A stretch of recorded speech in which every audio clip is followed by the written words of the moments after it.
Welcome to Prospective Doctors MCAT Podcast, brought to you by Medschoolcoach. Each week, Sam breaks down the highest yield MCAT topics so you can score as high as possible on test day. Hello and welcome to a bonus episode of Prospective Doctors MCAT Basics. Today I'm talking to Katelyn Sawyer. She is the MCAT Content Manager for Medschoolcoach, and we are going to talk about everyone's favorite part of the MCAT, which is cars. And so, Katelyn, thanks for joining me today, first of all. Appreciate it. Yeah, of course. Happy to be here. The first thing I wanted to talk about was kind of get people introduced to cars. You know, maybe somebody's listening that is just starting to study for the MCAT. So I want to go through and first talk about what cars is about. And so my first question for you is, what types of passages will I see when I'm taking cars? Is there any topic that you see a lot come up, or what are those kind of main topics you'll see, if there's such a thing? Sure. So in theory, the AMC says that the car section is divided about 50% between passages in the humanities categories and passages in the social sciences. In practice, this ratio will not be an exact number for any given MCAT, but they'll probably roughly be shooting for around that. Every MCAT passage across the tests, including in the car section, is pulled from outside sources. So these aren't passages that are being written by test writers at the AMC. They're from academic journals, news articles, stuff like that, anywhere from, the mid 60s and 70s to the modern day. So you're not going to be seeing the super arcane Greek philosophy that's been translated to modern English, but you will see text ranging from sociological concepts like public health or epidemiology to more humanities-based stuff like history, English, philosophy, theology. So you'll see a very wide range of topics on the MCAT, but it'll roughly fall into that 50-50 breakdown of sociological sciences and humanities. Gotcha. And for whatever reason, I saw a ton of opera passages. I don't know why that sticks in my mind. It's kind of random, but so yeah, you'll get stuff like that. Every test is not unique because they reuse some passages from test to test, but every test is different from other tests. So you could, on any given passage or any given exam, see something that catches you off guard. You could always have a test that has, as you saw, a bunch of opera passages. I think I had 2 passages on my exam about Taoism, so you'll just see random kind of patterns like that. Okay. Don't read too much into it, though. It's not a sign of what to expect. Gotcha. And so what types of questions will I see regarding these passages? Good question. So all questions on the MCAT or on the car section of the MCAT are divided into 3 basic concepts, 3 basic foundational concepts. They're either foundations of comprehension, reasoning within the text, or reasoning beyond the text. And we'll break down about 30, 40, 30. So 30% of questions will be foundations of comprehension, 40 will be reasoning within the text, 30 will be reasoning beyond the text.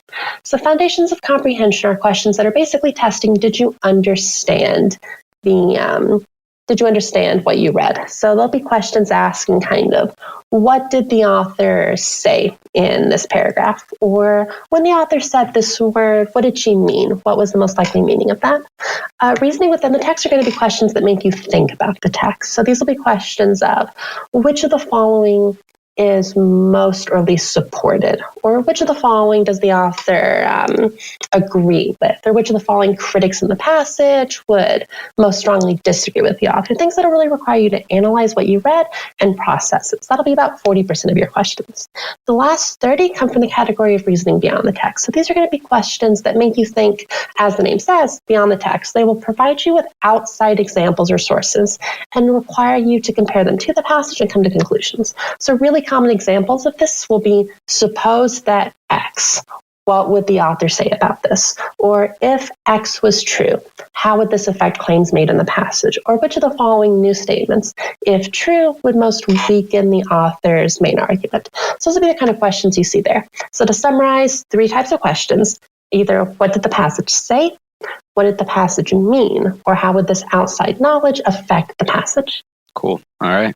And what's your theory about why people find cars so difficult? I mean, it was for me, it was by far the most difficult section, and I just felt like a lot of the questions seemed kind of subjective, and I was like, I was always stuck between 2 answers. Like I was like, these both look great, but I'm not really sure. What's your theory on why it's so hard for a lot of people?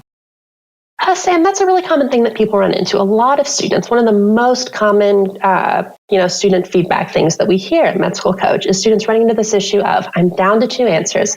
I've eliminated 2, but I just don't know how to choose. I'll pick the one that seems right, but more often than not, I'm getting it wrong.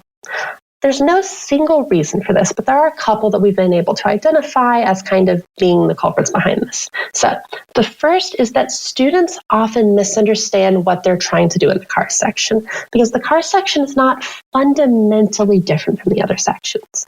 You obviously don't need to have all this background of scientific knowledge for it, but it still uses the same basic skill sets. You need to be able to read a passage, identify key information from that passage, and apply that information in the passage to some new topic, the question.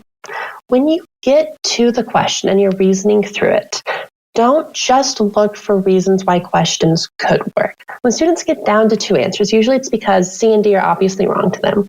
And A and B both seem like they could kind of make sense. But it's not enough just for an answer to kind of make sense. There have to be two real criteria for an answer to be correct. The first is that it has to have some unambiguous passage support.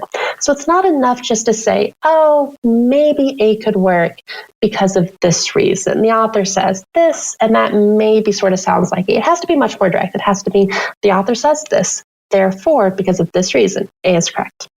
The second reason is that the answer has to not be wrong. That kind of sounds obvious when you phrase it that way, right? But the answer has to not have any problems with it. It is totally possible for an answer to have support, for the author to say something in paragraph 1 that makes A seem correct, and for it to still be wrong because some other part of the passage challenges it or weakens it. So say that you have answer choice A, and you reason out that A could work. A sounds similar to what the author says in paragraph 1. It seems supported. It has passage-based reasoning behind it.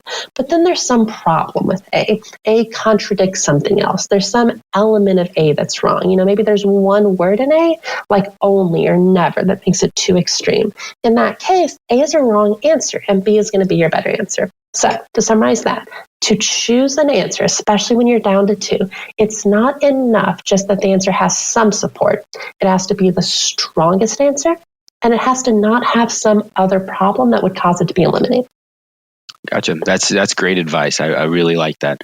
And I wish I would have had that advice when I was taking it. But so one thing I hear quite a bit is this idea that there's a cap on the score that you can get on cars. Like you have some innate ability that caps you right off at a 127 or something like that.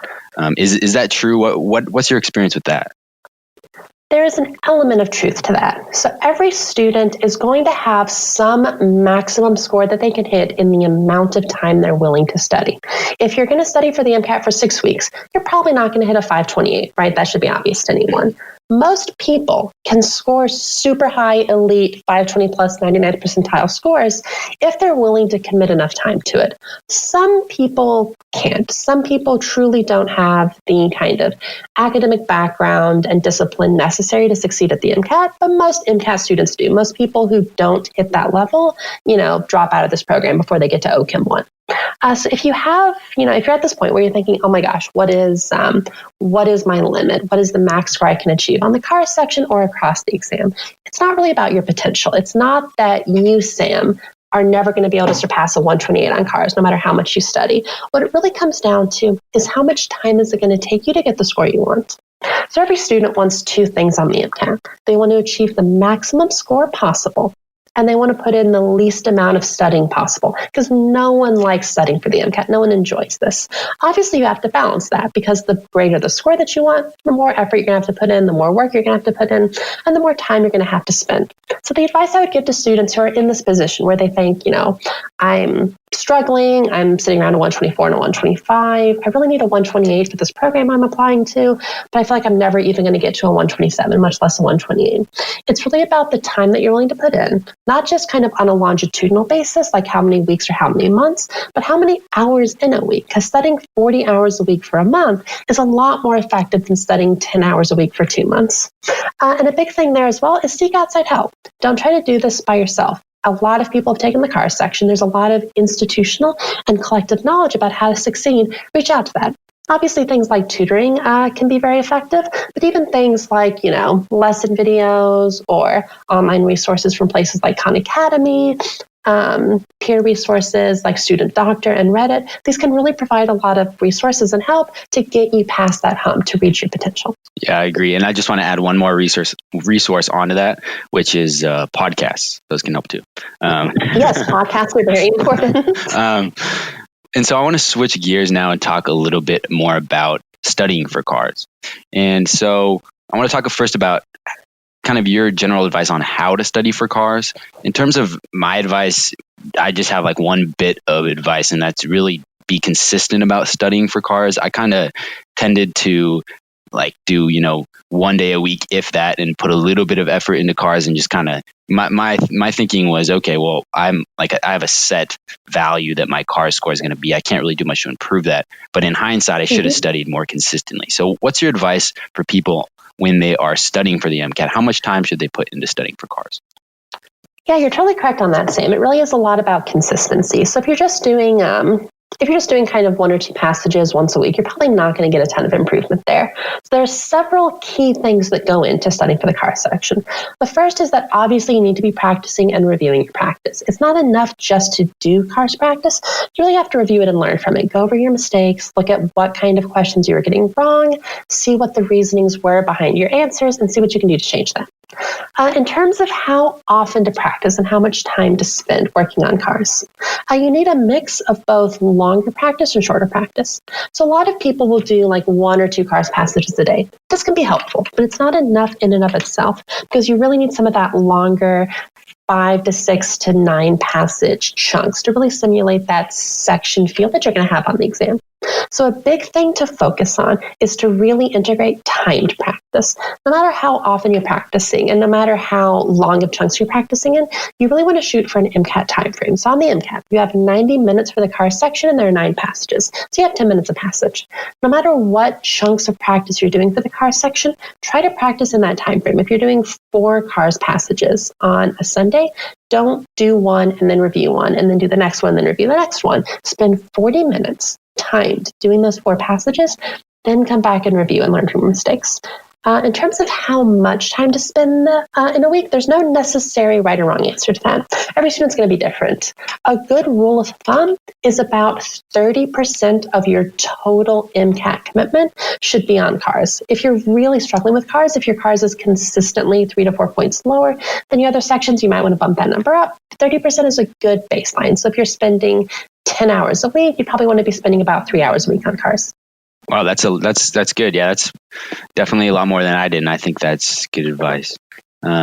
Sure, but the car section is ultimately going to be 25% of your score. Yeah, and it is the section that most commonly drags people down. Yeah. It has the lowest mean scores across all majors. So almost everyone does worst on the car section. And even when you look at it outside of the curved score, the car section has the most questions wrong per section. So the number of questions that you have to get right to get a certain score in the car section is a lot lower than what you have to get in other sections, just because of how difficult it is. So it is very normal to feel like you're struggling with it and to feel like you're not spending enough time on it. Thanks for checking out the Prospective Doctor MCAT Basics podcast. Sam's doing a killer job taking you through the most important MCAT topics, but what if you need a little extra help? How does a 5, 10, or even 15-point increase in your score sound? Imagine how your chances at admission could increase. Medschoolcoach's MCAT Tutoring can get you there. With the most rigorous selection process of any tutoring company, we see amazing results. We deconstruct each student, find a plan that is going to work, and help execute it. That's why our students add an average 12 points to their score. Completely physician-run and operated, and focusing on nothing but medicine. It's no wonder over 10,000 past students have trusted Medschoolcoach to get them through the MCAT and into medical school. Check out medschoolcoach.com today and mention code PODCAST for 5% off. What major does the best on cars? I'd assume like English majors. Do you know? Oh, you're correct. So the humanities have the highest score, but they tie on it. They don't have it undisputed. Oh. Who do you think they tie with? Humanity, like psychology majors? I don't know. Math and statistics, because Really? math and statistics sweeps the floor with the MCAT, followed closely by physics. So the humanities majors do the best on the MCAT or on the car section of the MCAT, but it is very tight between them physics and math majors. And that actually brings us towards a really important thing that we should know about the car section, which is it's not really testing your mastery of the English language. Obviously, you're not going to be able to do well in the car section if you don't have a basic fluency in English, but that's not the skill set that it's testing. It's testing your ability to think critically and solve logical problems. That's why majors like physicists, majors like math and stats majors really do better on the MCAT. They even outscore bio majors on the bio section because across the exam, the key skill that you're trying to master, especially in the car section, is your ability to think critically, to solve problems and reason logically. So throughout your studying, have that be your guiding principle. Don't think about, I need to figure out how to read and process these complex philosophical texts. Really focus on mastering those basic critical thinking skills. Yep. So on to the next topic. What do you think about testing strategies? Are they fact or fiction? So, there's a bunch of different ones I've read about, and you can find these on Reddit forums or Student Doctor Network forums. But, it's stuff like, I only read the beginning and end of a passage, then I answer the questions. Or I read the questions, then I answer the passage. Or, I read the answers, read the passage, then answer the questions. So is there any that you like, or what do you recommend? Sure. So most of those are what I call frosting strategies. So like the frosting on a cake. You don't really need frosting to have a good cake. And good frosting and no amount of good frosting is going to turn a bad cake into a good cake. The core skill set that you need to do well on the MCAT is to be able to read critically, think critically, and solve problems. If you have that skill set, it doesn't really matter if you how you read the passage, or when you look at the questions, or if you do the passages out of order, or how much you highlight, or how many notes you take. All of those, while they can be helpful, like frosting, are ancillary. They don't fill in the role of that core skill set. If anything sounds gimmicky, you should probably avoid it. So when people say I only read the first and last paragraph, or I only read the first and last sentence of each paragraph, that's a gimmick. Avoid gimmick strategies. There is some benefit to doing passages out of order. This is especially true if you're really struggling with timing. So if you're really consistently 10 to 20 minutes behind, it might be worth skipping one or two really challenging, longer passages and coming back to them at the end. Generally speaking, I don't recommend looking at the questions first. It's a big time sink and it doesn't really help you read that much. It can potentially be beneficial on the opposite end of the spectrum. If you're doing really well on timing, if you're consistently finishing very early, then there can be use in trying to practice reading the questions before you read the passage. But overall, I say mostly avoid gimmick strategies. Focus instead on how do you read the passage? Are you reading it critically and thinking about it? Or are you overanalyzing and getting bogged down in details? How do you answer questions? Are you referencing back to the passage and thinking through simple logical processes? Or are you falling into those traps we discussed earlier where you're focusing on answers that just seem like they might be right in some sense of the word? So pretend that I am a student who is coming to you and I've got, on 4 of my last practice tests, I've scored very consistently at a 122 on the car section. Mm-hmm. What do you say to me? What do you recommend to kind of move the needle forward and improve my score? So when you're really stuck and you're bogged down, especially in those lower score ranges, but this can also apply to any score plateau across the 4 sections, what you really want to do is do a complex, in-depth review of your mistakes. So what this looks like is there's a basic 5-step process I like to recommend to students when they're reviewing. So sit down and look at a question that you got wrong. You got question 1 wrong on the car section. The first step of this is, why did you choose the answer that you chose? You chose B. B was wrong, but what was your reasoning? Really try to put it into words. Try to write it down. Did you choose B because something in paragraph 2 led you to think B was correct? Did you choose B because B sounded like the least extreme answer? What was your reasoning behind it? Step 2, why was that reasoning wrong? You chose B for some reason. There will be explanations accompanying the passage. Why was that answer wrong? And more importantly, why was your reasoning wrong? You had some reason for thinking B was correct, doesn't mean you didn't just guess on it. So what was that reason and why was it wrong? What was the flaw in your thought process? Step 3, why was the correct answer correct? And more importantly, why didn't you choose it? There was some reason that you looked at A and didn't select A. Did you kind of glance over it and not really consider it? Did you look at it and eliminate it for some reason? If you did, Why was that reason wrong? Why should it not have been eliminated? Step 4, what can you change about this process? You had these thought processes that led you to choose B and led you to eliminate A. What can you change about them? Did you choose B and eliminate A because B really sounded like it matched the author's tone and A didn't, but it turns out that B was more directly supported by the passage and A wasn't? That's a lesson. You can learn to focus more on the passage as opposed to more abstract concepts like tone. And then 5, take these lessons and apply them to the next CARS section that you do. Really make an active effort to take the lessons you're learning from one CARS section and then consciously, deliberately implement them on your next one. Because if you're just reviewing and not really actively thinking about the lessons that you're going to learn, then you're not going to change your score. Yeah, I totally agree. And I think even for all sections of the MCAT, really digging in and reviewing why you got questions wrong, it's a huge part of making improvements. So you're entirely correct. Review is the single most important thing you can do on the MCAT. Even more important than practice itself is spending a lot of time really going through and reviewing your practice and identifying these mistakes and learning from them so that you can change your approach and change your score and get a great MCAT score and go to the med school of your dreams and be a doctor and have a happy life. Yes, exactly. So the next thing I wanted to ask you about was the best study resources for CARS. What's the gold standard, and what do you think about things like Jack Weston? Sure. So if you're looking at CARS practice, there's a lot of different resources available. So we'll start with the AMC resource because these are the most common things that students will take. The AMC has 4 main sources of CARS practice. There's the section bank, the question packs, the official guide questions, and the practice exams.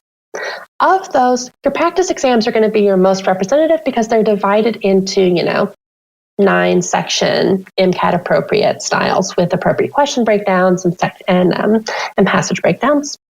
After the practice exams, the CARS section banks are a really good source of challenging practice. They're very long, they're very difficult. They're a great source for really digging into complex thinking and really solving those kind of harder issues that are blocking your logical processes. After the section banks are the CARS question packs. The question packs are the least useful of the resources because they're pulled from the old verbal section. The passages in the CARS Q packs and all the Q packs on the AMC website are all pulled from pre-2015 practice exams. They're still worth doing, but they're not going to be as useful as the practice test and the section banks.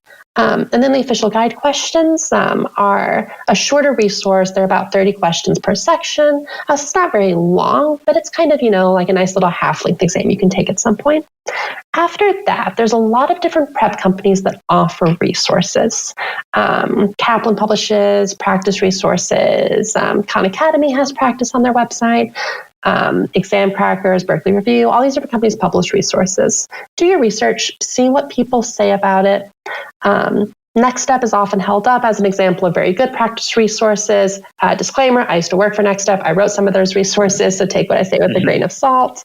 But do your research, find out what people say about various practice resources. And if you need third-party resources, you can look into kind of, what are some of the things that your peers really recommend. My advice is always Exam Crackers and Next Step. But again, take what I say with a grain of salt for that. I have not worked personally with Jack Weston. Some of my students have. I hear mixed reviews. Some people really like working with him and his methods. Some people don't.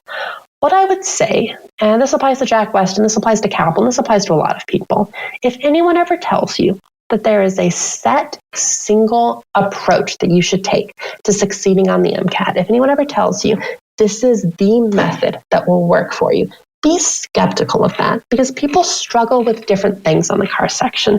If 5 students come to me and they're all scoring a 120 on CARS and they need to improve, there's probably going to be 5 different things I need to do with them because they're all probably going to be struggling with different things. There are basic lessons that everyone should be taking away and basic strategies that are important for everyone, like we've been discussing today. But if anyone ever tries to present to you a unified approach to the CARS section that is one size fits all and fits everyone, I would be skeptical of that, and I would see what people who didn't do well would say about that. Yeah, I agree. Does Medschoolcoach have any resources right now? I know they have Tutoring, and so that's a kind of, I'll tie these two questions together. Does Medschoolcoach have resources for that? And how can a tutor help me improve my CARS score? Great question. So Medschoolcoach is one of the largest providers of one-on-one online MCAT tutoring in the country, and we're growing. So if you want tutoring, Medschoolcoach is a great place to come for it. Tutoring is very beneficial because it can help diagnose problems that you didn't know you had. It's easy to fix mistakes that you know you're making. If you know that you're consistently choosing answers that are only showing up in one paragraph, whereas you need answers that are present in multiple paragraphs, it's relatively easy to say to yourself, okay, I'm not going to choose this answer because it's only present in one paragraph. What's a lot harder to fix are those mistakes that you're not aware of. You know you keep getting questions wrong on these history passages, but you're not really sure what about them is making you struggle with them. You know that you're going too slow on the test, but you don't really know what you can do to speed up. A tutor is a great resource for that. A tutor can go through a passage with you and really look at what are you saying? What are you thinking? What is the fundamental thought process that is underpinning your CARS approach? And how can that change? What are the strengths of it? What are the weaknesses? And how can it be refined? So tutoring is a great resource for that. And we have, honestly, some of the best tutors in the world. We have very rigorous standards at Medschoolcoach. We have an industry-leading training program for our tutors. So you can't go wrong with a Medschoolcoach tutor. In terms of other resources, right now we don't have any practice material that we published. That's part of what I was hired at Medschoolcoach to do, is I'm running the process of developing our first full-length exams and our first other practice offerings. So currently we're not offering anything like that, but check back in a few months and that'll probably be a different answer. Awesome. Yeah. Anybody who's listening to this podcast and it's 3 months from when it was recorded, go take a look. That'd be awesome if those are up by then. So the last thing I want to ask you here is just give me the elevator pitch to someone who's studying for the MCAT on CARS and how to be successful on the CARS section. Sure. So if I'm giving you a 30-second pitch on how to do on the CARS section, you need to do lots of practice. Your practice needs to be regular and consistent.